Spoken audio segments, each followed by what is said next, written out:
Okay, hello. My name is Jin, and we are going to talk about induction. Induction. So in this unit, we need to know what flux is. A flux, let's say there's a loop of wire, and here's a bar magnet. And there will be some magnetic field coming out from the bar magnet going into the loop of wire. So it goes like this. And what flux is the integral of the magnetic field with respect to the area. So in this case, since the area is constant, it's just B times A.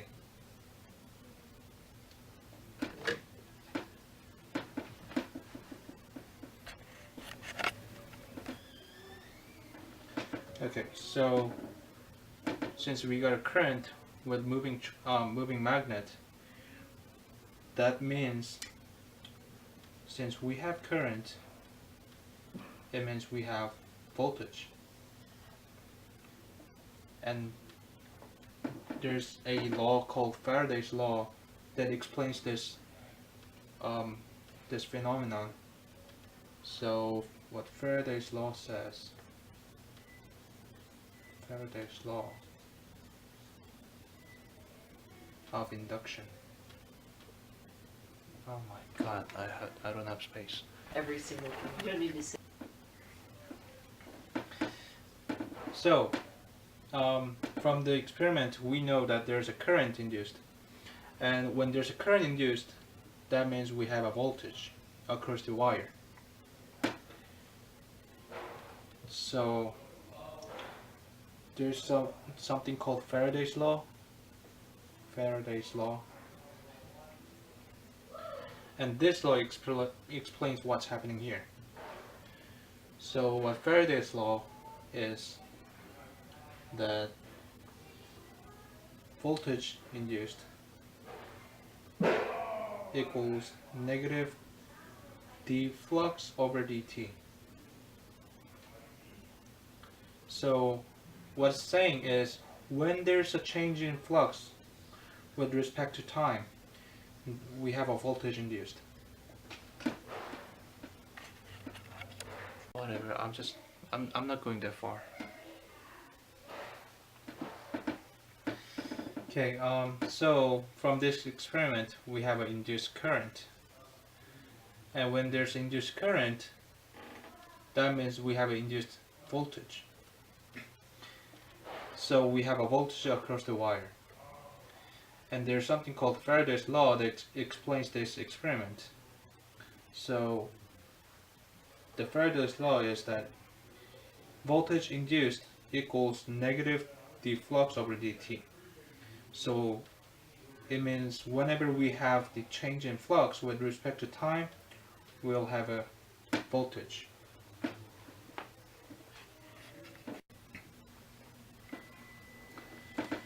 And there's something called Lenz's law. So Lenz's law is the negative sign from Faraday's law. So what this indicates is that the induced voltage will be induced in a such way that it opposes the change in flux. So let's look at an example. We have a loop of wire and there's a magnetic field initially going through this way. And let's say there's a change in magnetic field such that this magnetic fields are getting stronger this way. It's getting stronger to the right. So according to Lenz's law, we are going to have a voltage in a such way that it opposes the change in flux. So the induced voltage will create a magnetic field in this direction.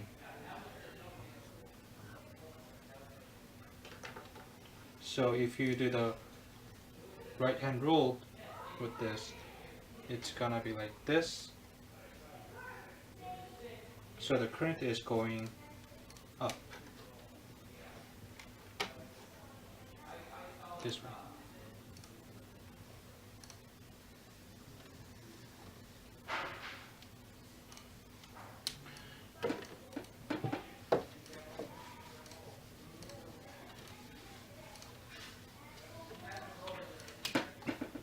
Let's look at another example. Again, we have a loop of wire, and this time we're gonna have a magnetic field going this way. Let's say we have change in flux. Change in magnetic field, so that the magnetic field is getting stronger this way.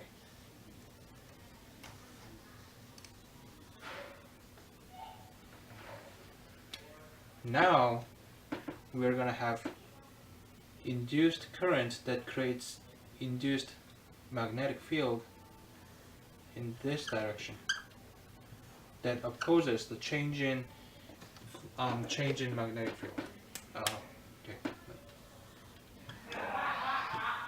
Like this. So again, use the right hand rule. It's gonna be like this. Your thumb is current and your other fingers are the direction of magnetic field. So according to right hand rule, you're gonna have current going this way.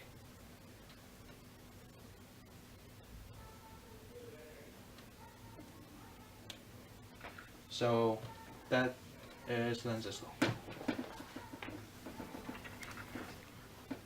So for the next topic, we have induced E field. So let's say we have a magnetic field going into the page, and we have a loop of wire.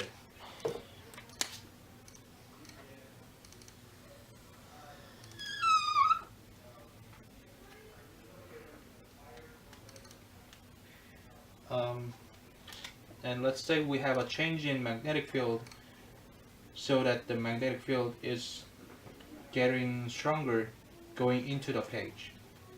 So it's getting stronger going into the page. Okay, so let me write down here.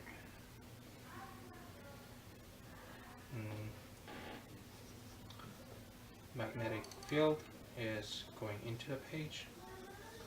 Change in magnetic field is going into the page. So the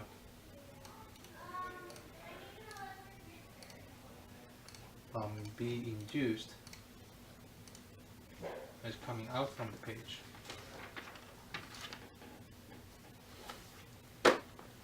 According to Lenz's law. So if you use the right hand rule, so it should be coming out from the page, just like this, and it's counterclockwise. The current is going counterclockwise, like this.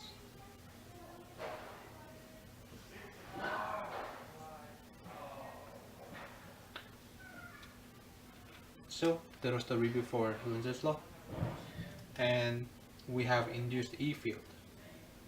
So for induced E field, it's just another expression for Faraday's law.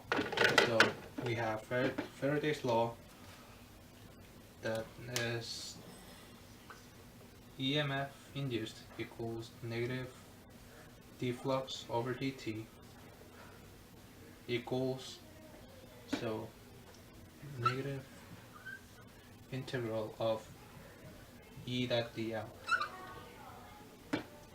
So we know that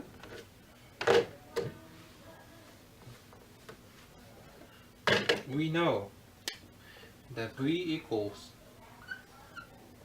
negative E dot dr. But in this case, since current is going through the loop, and the voltage is induced across the loop, so it's gonna be, in this case, it's gonna be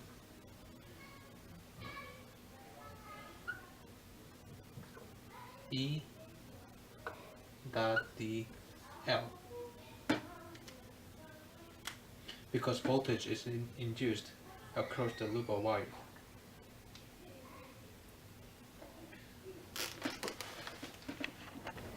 For our next topic, we're going to be talking about motional EMF. So, motional EMF is when you have a loop of resistive wire like this one, and it's mounted on top of a cart, and it's going to be moving through a region of static magnetic field. Here you can see it's this.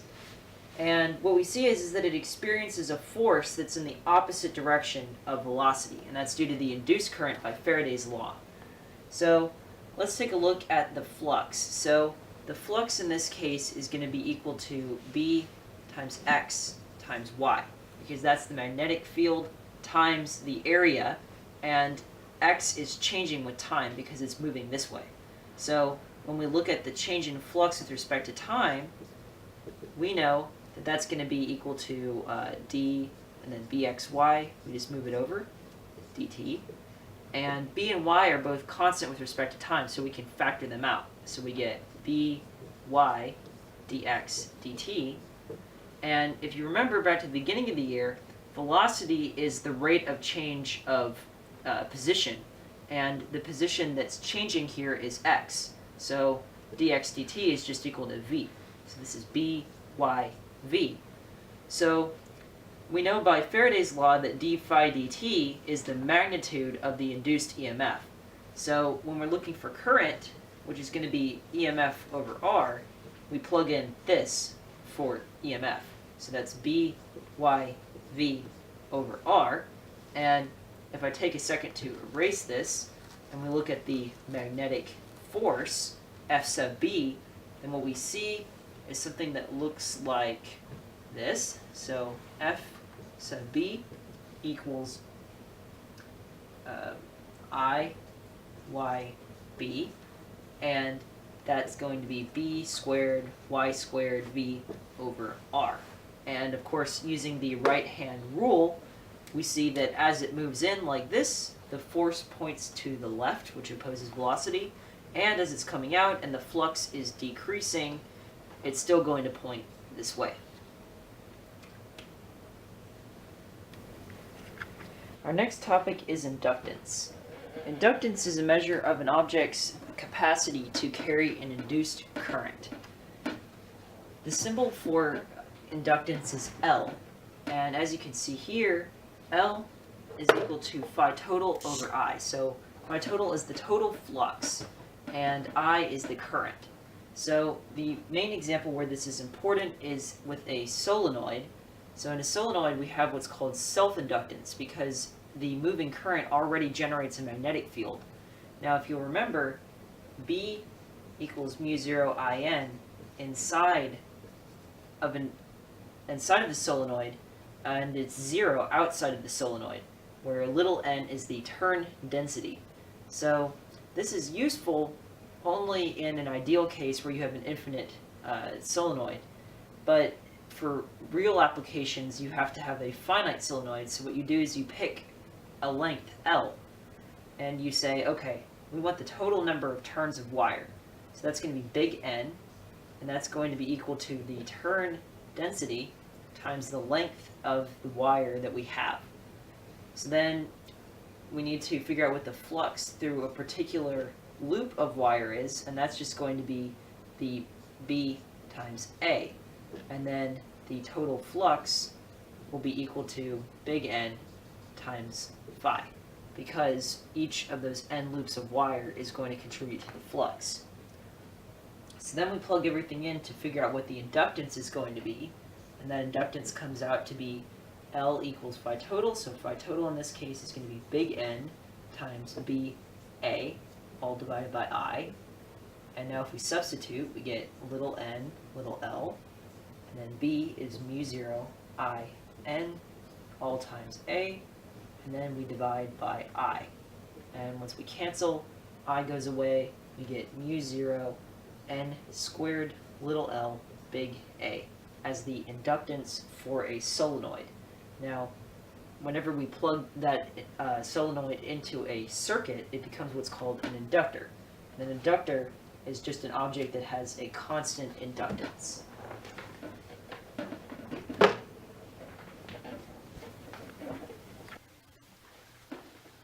It's going to be really easy to do my thing now. Hello, my name is Jin, and we are going to talk about induction.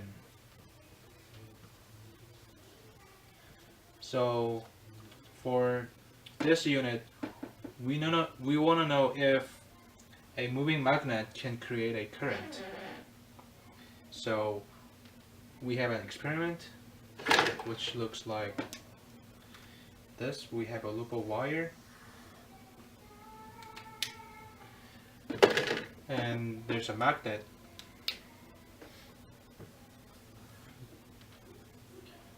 Moving into the wire,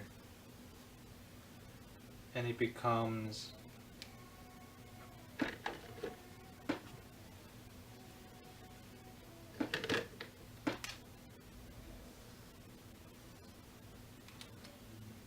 something like this.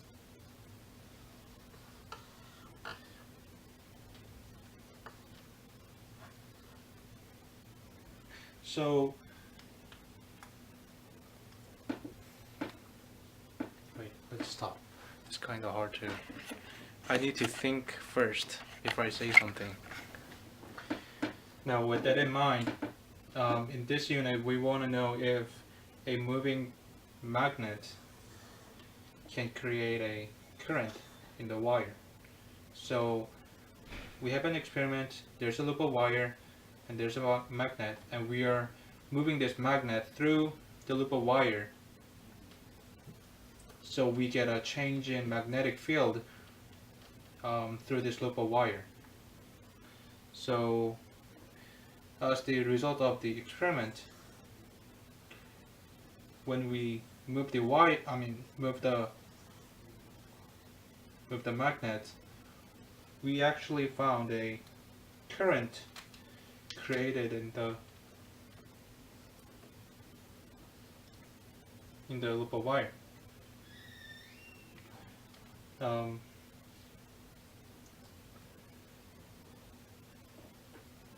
Dude, I don't know what to say.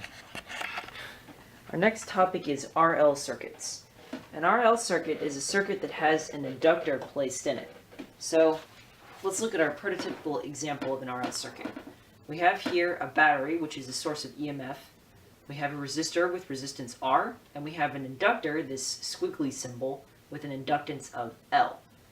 When we place the inductor into the circuit, it does not want to have any change in its current. So charging, which is when we're building up current inside of the inductor, initially the current through it is going to be 0. That makes sense because the battery wasn't hooked up. And then the EMF drop across the inductor is going to be equal to that of the battery because there's no current in the whole circuit. Now when t equals infinity, that means there's been a long time. The current through the circuit is going to be constant, and so the inductor is going to act like a wire. That means that the voltage drop across it will be equal to 0, and Ohm's law gives us that the current in the circuit is just EMF over R. Now, when we discharge, that's what happens when we disconnect the battery. Initially, the inductor is not going to want to experience any change in its current, and so we'll see that the current is the same as this N time here, and that the voltage drop is equal to the EMF of the battery. Otherwise, it would have no current to start with. So then, as time goes on, of course, the whole system is going to decay. The current's going to go to 0. The EMF drop is also going to go to 0.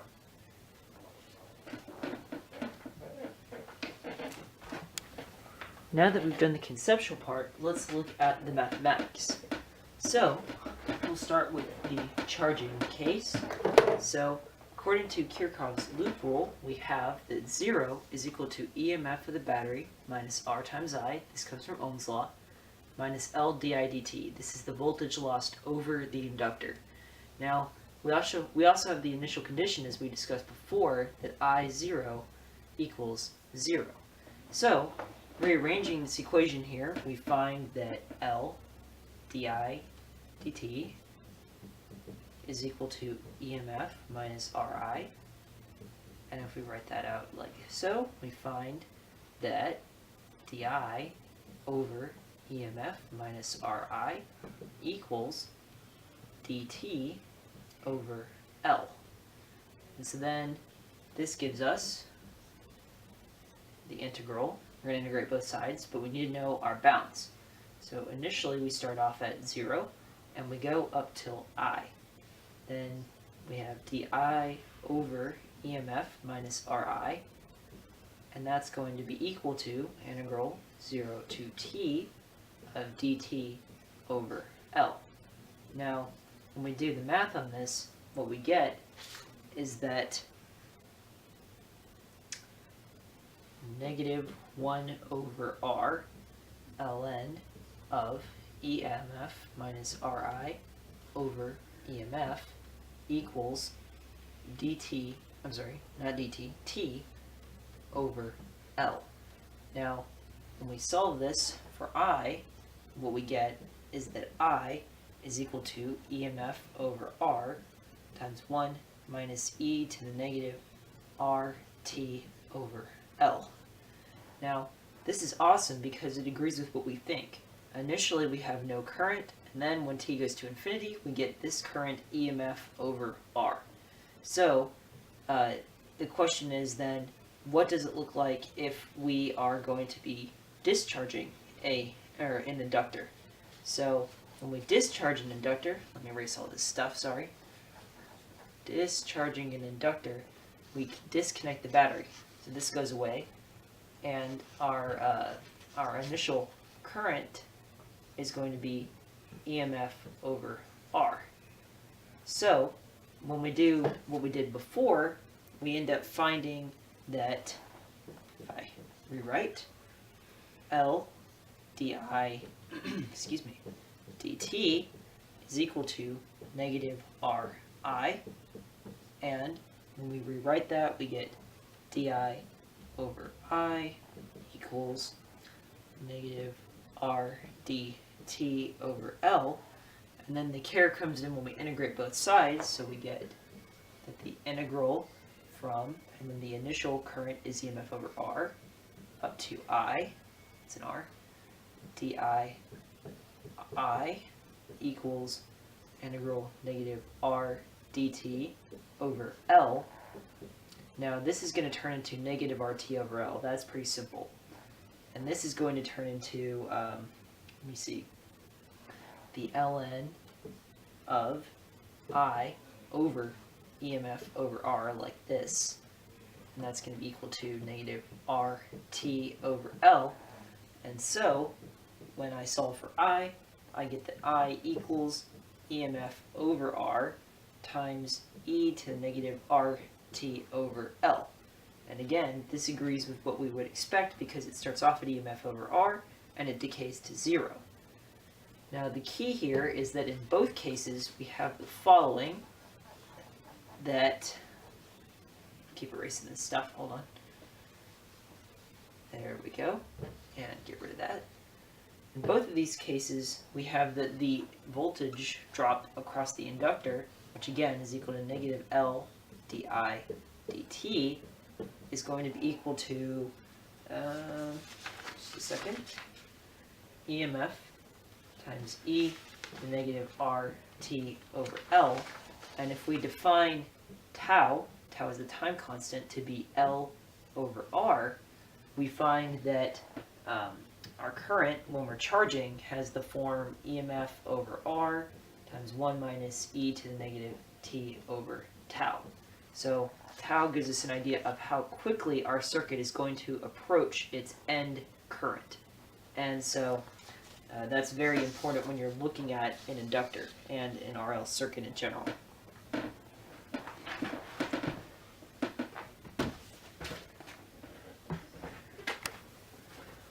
final topic is LC circuits. LC circuits are sort of like RL circuits, except that they have a capacitor in place of resistor. So an example of one of these circuits would be where we have, let's see, okay, we have a capacitor, and then we have an inductor. So here we have C, here we have L, and the question is, what exactly is going on when you have an LC circuit? So the thing about an LC circuit is that the total amount of energy in the system remains constant. And what's going to happen is it's going to be exchanged back and forth between the capacitor and the inductor. So if we look at this, we have that the total energy, E total, that's equal to 1/2 L times the maximum current squared. But that's also equal to 1/2 of the capacitance times the maximum voltage squared. So this is the total amount of energy, and we're going to see it being transferred between the capacitor and the inductor as this system operates. So if we take a minute to write down Kirchhoff's rule for this one, we see that 0 equals negative L d squared q dt squared. It's the second derivative of charge because it's the derivative of current with respect to time, minus 1/c times q. This is for the capacitor. So if we look at this, this obeys the simple harmonic motion condition, and in fact, if we set it up like we would simple harmonic motion, we find that the square of the angular frequency is equal to 1/LC, in case anybody asks.